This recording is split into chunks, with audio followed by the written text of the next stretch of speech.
Alors, Madame le maire de Saint-du-Nord, Madame et Messieurs de l'UNC, Mesdames et Messieurs les Canadiens, les Américains, qui sont venus honorer de leur présence l'hommage fait au sergent Robert Schwann et aux autres soldats britanniques, bienvenue à Saint-du-Nord. Dans notre cimetière reposent 26 prisonniers de guerre britanniques.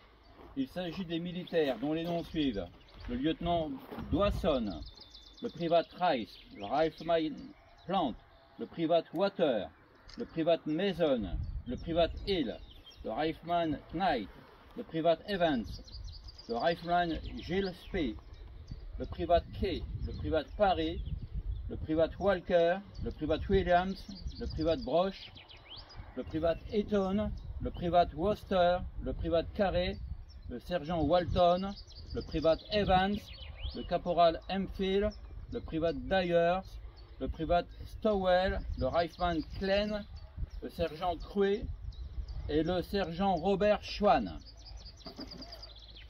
Ils étaient tous des prisonniers de guerre décédés de leurs blessures entre le 25 mars 1918 et le 4 juin suivant.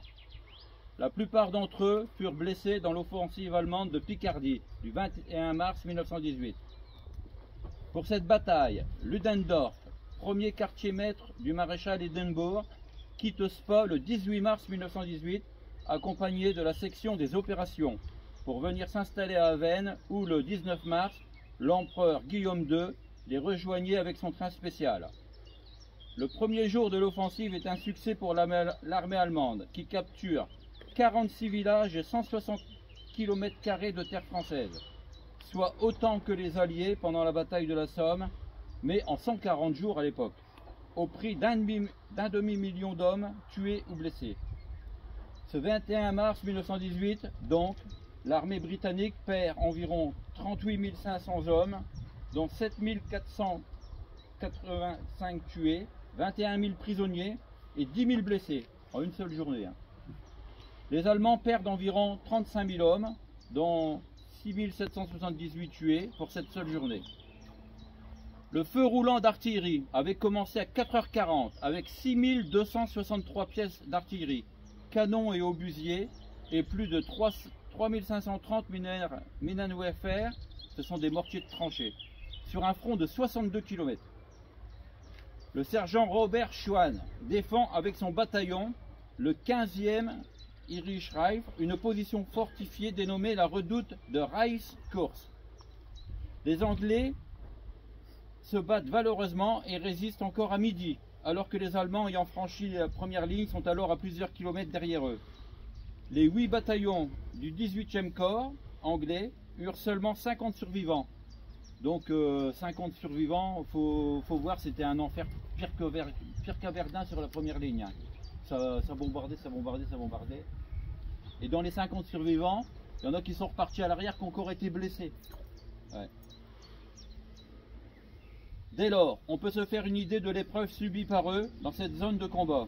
Robert est blessé et il est ramassé par des brancardiers allemands et son périple l'amène à Saint-du-Nord où son destin s'achève.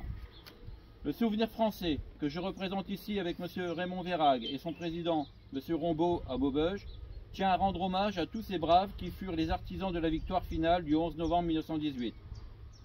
À nous le souvenir, à eux l'immortalité. Merci à vous tous pour votre présence. Vive le Canada, vive l'Amérique et vive la France.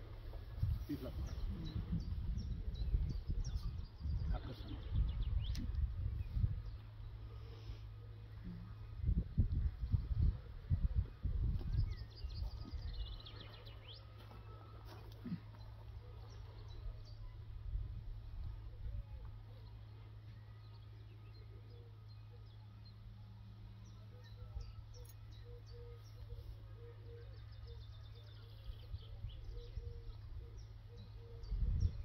Marcassin, si je peux demander, est-ce que vous pouvez situer à peu près où est-ce qu'il était blessé?